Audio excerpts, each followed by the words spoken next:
हाँ भाई, देखा जाए आज तो कल तुमको मैंने पढ़ाया था सेल यूनिट ऑफ लाइफ के बारे में बता रहे थे। तो सेल के बारे में मैंने पूरी बातें बता दिया है, वो चैप्टर ख़त्म हुआ है। आज हम केमिस्ट्री का पहला चैप्टर शुरू करने जा रहे हैं। केमिस्ट्री का पहला चैप्टर कौन सा है? मैटर इन आवर सराउंडिंग, मतलब अपने चारों तरफ। ये 9th में केमिस्ट्री का पहला चैप्टर है मैटर इन आवर सराउंडिंग। तो अपने चारों तरफ देखा जाए बहुत सारी चीज़ें, तुम्हें टेबल है, चेयर है, दरवाज़ा है, खिड़कियां है, मिट्टी है, ईंटा है, पत्थर है, ये चारों तरफ नाना प्रकार की चीज़ें पाई जाती हैं। ये सारी चीज़ें क्या कहलाती है? मैटर कहलाती हैं। क्या कहलाते हैं? मैटर कहलाते हैं। और ये मैटर जितने होते हैं वो छोटे छोटे पार्टिकल से मिलकर बने होते हैं। किसके बने होते हैं? छोटे छोटे पार्टिकल से मिलकर बने होते हैं। तो थोड़ा सा इसमें नोट कर लेना, फिर आगे बताते हैं। पहला पॉइंट नोट करिए, in our surrounding. In our surrounding we see a large variety of object, large variety of object with different shape, size and texture.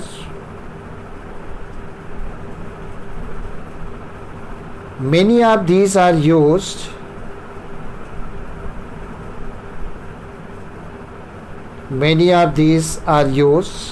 by us in our everyday life.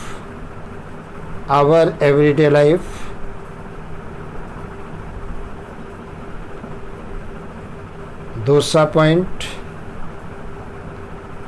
all object in fact everything in this universe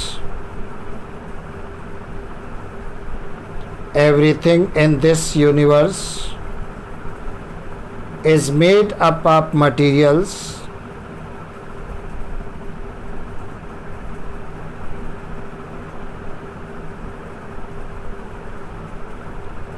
called matter.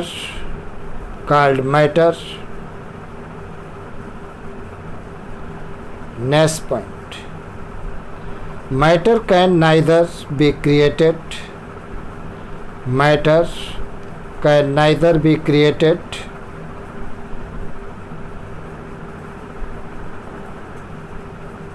nor destroy. It can only be changed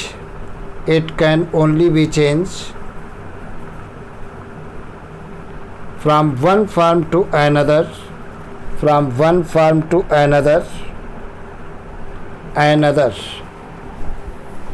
तो देखा जाए मैंने तुम्हें क्या बताया है।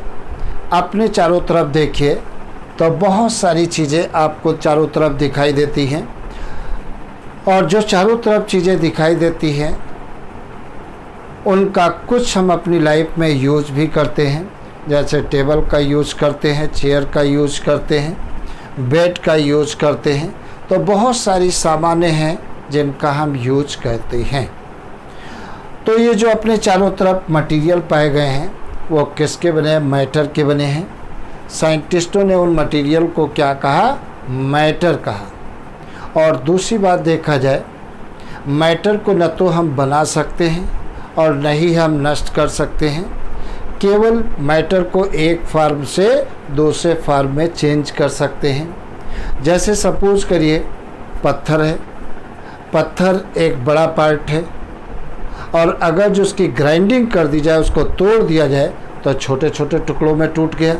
और cement factory में जब उसे पीसा जाता है तो बहुत बारीक पोर्शन में टूट जाता है। तो हम फॉर्म को केवल चेंज कर सकते हैं, लेकिन उसे न तो बना सकते हैं और न ही नष्ट कर सकते हैं। ठीक उसी प्रकार से जैसे एनर्जी को न तो हम बना सकते हैं, न एनर्जी को नष्ट कर सकते हैं, केवल एनर्जी के फॉर्म को चेंज कर सकते हैं। इसे क्या कहते हैं? थर्मोडायनेमिक्स का फर्स्ट लॉ कहा जाता है। तो उसी प्रकार से मैटर को न तो हम डिस्ट्रॉय कर सकते हैं और न ही क्रिएट कर सकते हैं। मैटर को एक फॉर्म से दूसरे फॉर्म में चेंज कर सकते हैं, बस इतना कर सकते हैं और कुछ भी नहीं कर सकते हैं। तो अपने चारों तरफ देखें, नाना प्रकार के डिफरेंट टाइप के आर्टिकल आपको सामने मिलेंगे और साइंटिस्टों ने जो मटेरियल पाए गए हैं उनको क्या नाम दिया गया? मैटर नाम दिया गया। क्या नाम दिया गया? मैटर नाम दिया गया। आगे नोट करिए, matter and its state. Matter and its state, पहली heading matter. Matter is anything that has mass and volume, occupy space and can be felt by our one or more sense organs. One or more sense organ is called matter. तो matter को हम define कैसे करते हैं? तो एक तो बात मैंने बताया, मैटर को न तो हम बना सकते हैं और न ही नष्ट कर सकते हैं।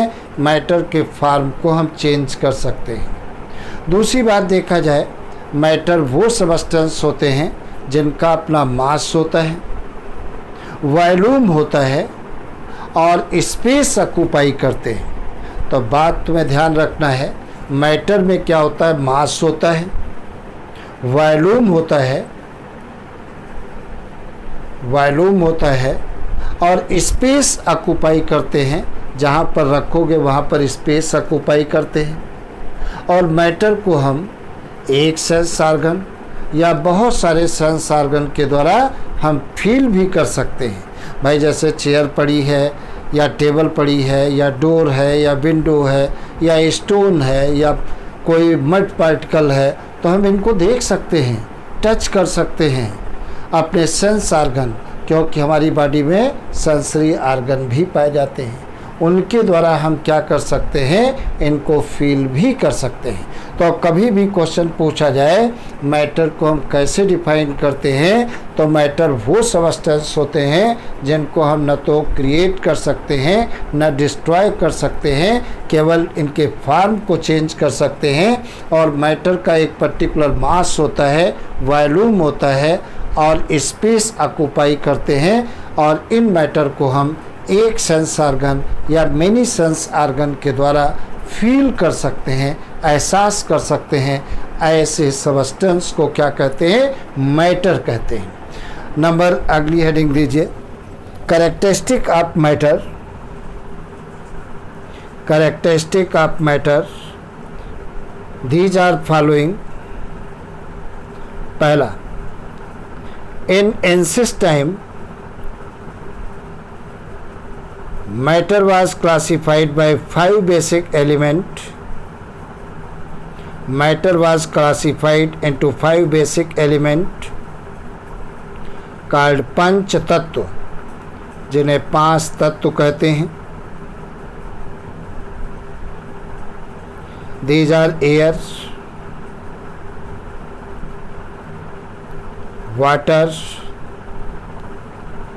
earth, sky, fire.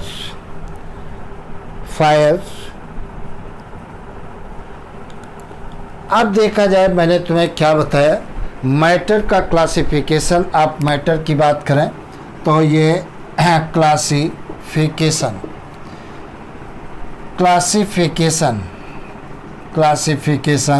आप मैटर की बात करते हैं। क्लासिफिकेशन ऑफ मैटर, तो जो पहले के साइंटिस्ट थे मैटर को 5 पार्टों में क्लासिफाइड किया था, जिन्हें पंच तत्व कहते हैं। अब पंच तत्व कौन कौन से थे? पहला कौन सा है? एयर है। पहला कौन सा है? एयर है। दूसरा कौन सा है? स्काई है। और तीसरा कौन सा है? तीसरा अर्थ है। अर्थ है, और चौथा कौन सा है, वाटर है, वाटर है, और पांचवा कौन सा है, फायर है। ये क्या कहलाता है, फायर कहलाता है। तो देखा जाए पंच तत्व, तो मैटर को कितने पार्टों में क्लासिफाइड किया था, 5 पार्टों में साइंटिस्टों ने क्लासिफाइड किया था। इसीलिए मैटर को क्या कहा गया, ये 5 तत्व होते हैं। कौन कौन सा है, एयर है, स्काई है, अर्थ है, वाटर है और फायर है। ये 5 तत्वों से मिलकर के मैटर बना होता है। अब देखा जाए दूसरा पॉइंट नोट करिए, ये फायर है। दूसरा, nowadays matter is classified into groups, classified into groups according to their physical and chemical properties. Physical and chemical properties. Example: solid, liquid, and gas.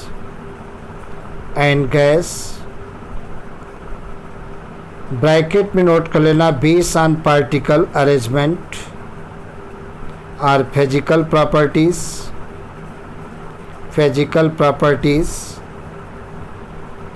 Bracket बंद, are element, compound and mixture, bracket में based on chemical nature. तो देखा जाए क्या होता है, यहाँ पर देखा जाए फायर।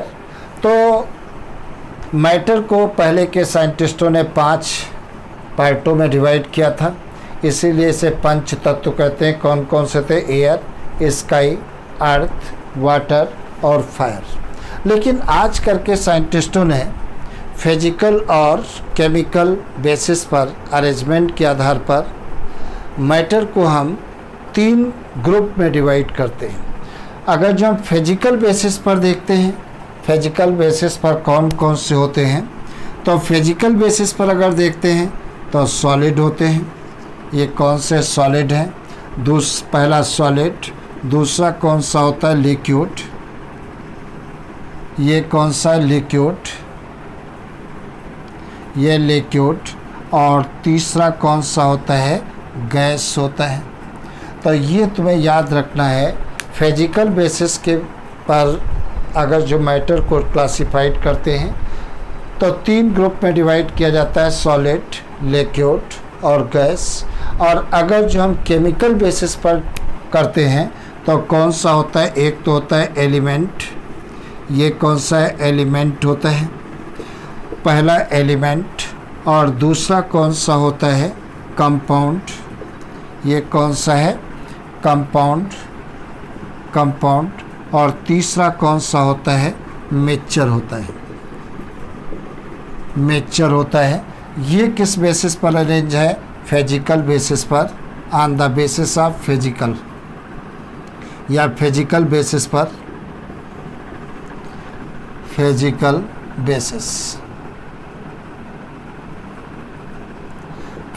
बेसिस के आधार पर।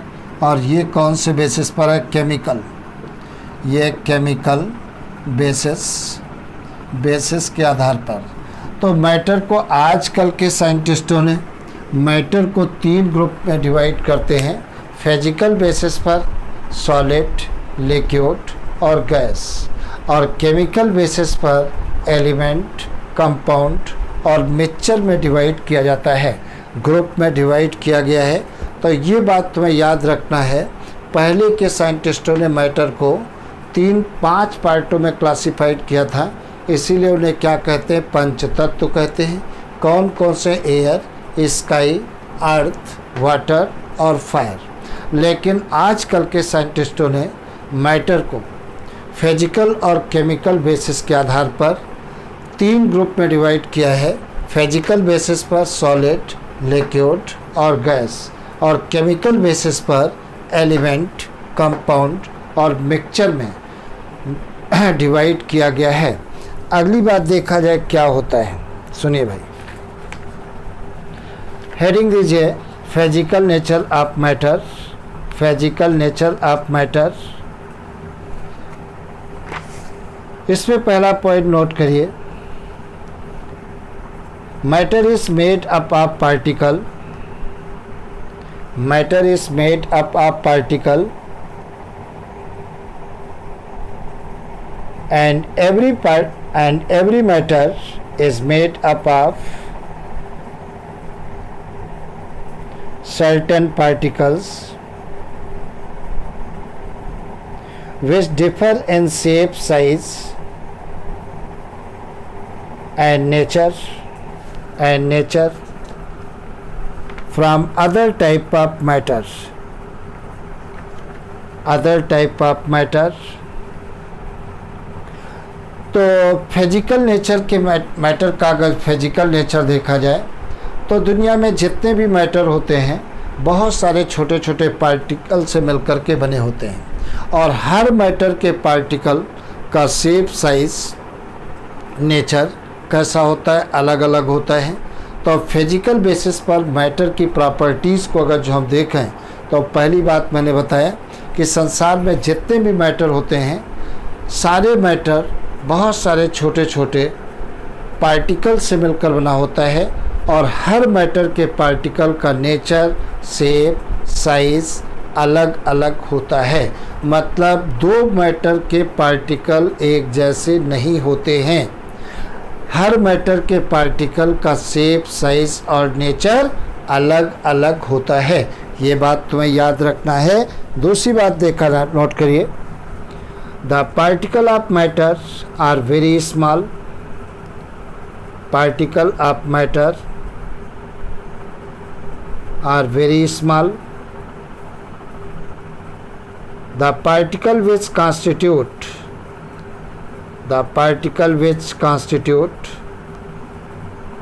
a certain matter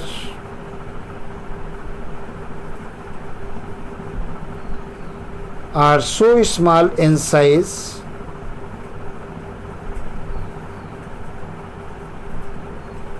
that we cannot see them individually with naked eye। The particle we actually see is an aggregate of small or tiny particle, TINY, tiny particle। तो देखा जाए मैंने तुम्हें क्या बताया, मैटर जो बने होते हैं बहुत सारे छोटे छोटे पार्टिकल से मिलकर के बना होता है। अगर जो हम मैटर के एक पार्टिकल को देखना चाहें तो एक पार्टिकल को हम नहीं देख सकते हैं, मतलब इतने साइज में छोटे होते हैं कि हम मैटर के एक पार्टिकल को, इंडिविजुअल पार्टिकल को नहीं देख सकते हैं। हम देख कब पाएंगे, जब बहुत सारे पार्टिकल एग्रीगेट हो जाएंगे, एक साथ जमा हो जाते हैं, तभी हम पार्टिकल को देख पाएंगे। मतलब एक सिंगल पार्टिकल को देख पाना असंभव होता है। तो ये मैटर के फिजिकल प्रॉपर्टीज़ होती है। मैंने फिजिकल प्रॉपर्टीज़ क्या बताई, मैंने बताया है कि मैटर जो होता है छोटे छोटे पार्टिकल से मिलकर बना होता है, और हर मैटर के पार्टिकल का नेचर, साइज, शेप अलग अलग होता है। ये बात तुम्हें मैंने बताया है। दूसरी बात मैंने बताया कि अगर जो हम किसी भी मैटर के एक पार्टिकल को देखना चाहें तो हम नहीं देख सकते नेकेड आई के, क्योंकि ये इतने ज़्यादा छोटे होते हैं कि एक पार्टिकल को हम नेकेड आई से नहीं देख सकते हैं। जब बहुत सारे पार्टिकल एग्रीगेट हो जाते हैं तब हम उनको देख पाते हैं। तो ये फिजिकल प्रॉपर्टीज़ किसकी है, मैटर की होती हैं। दूसरी हेडिंग दीजिए, दूसरी heading characteristic of particle of matter, characteristic of particle of matter,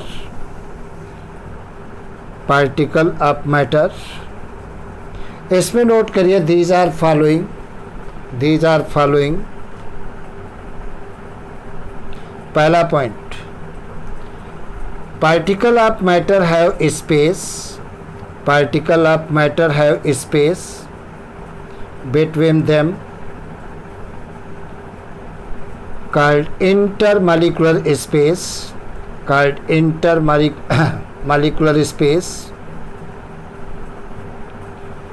दूसरा पॉइंट नोट करिए, particle of matter are in a state of continuous moment. Particle of matter are in a state of continuous movement।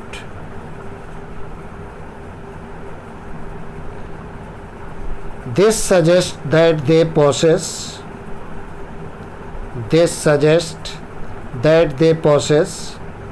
some energy called kinetic energy। As the temperature rises, the kinetic energy of the particle increases,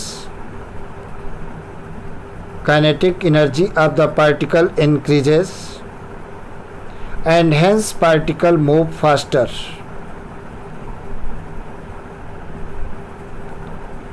तीसरा point, a force of attraction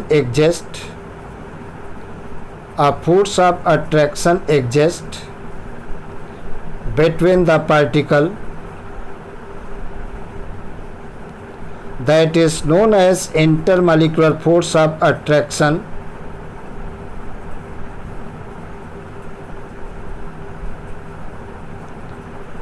This force keep the particle together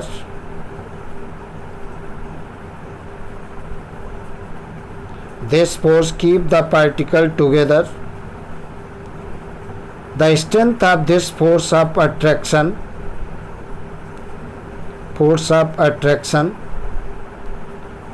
varies from one kind of matter to another।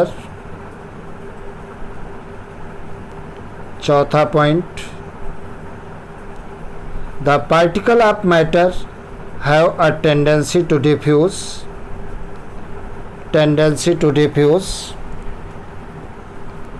तो देखा जाए मैंने क्या बताया है, characteristic properties of matter के particle की कैरेक्टरिस्टिक प्रॉपर्टीज़ के बारे में देखा जाए तो देखा जाए मैंने क्या बताया, पार्टिकल के बीच में, दो पार्टिकल के बीच में स्पेस पाया जाता है जिसे क्या कहते हैं, इंटर मॉलिक्यूलर स्पेस कहते हैं या इंटर पार्टिकुलर स्पेस कहते हैं।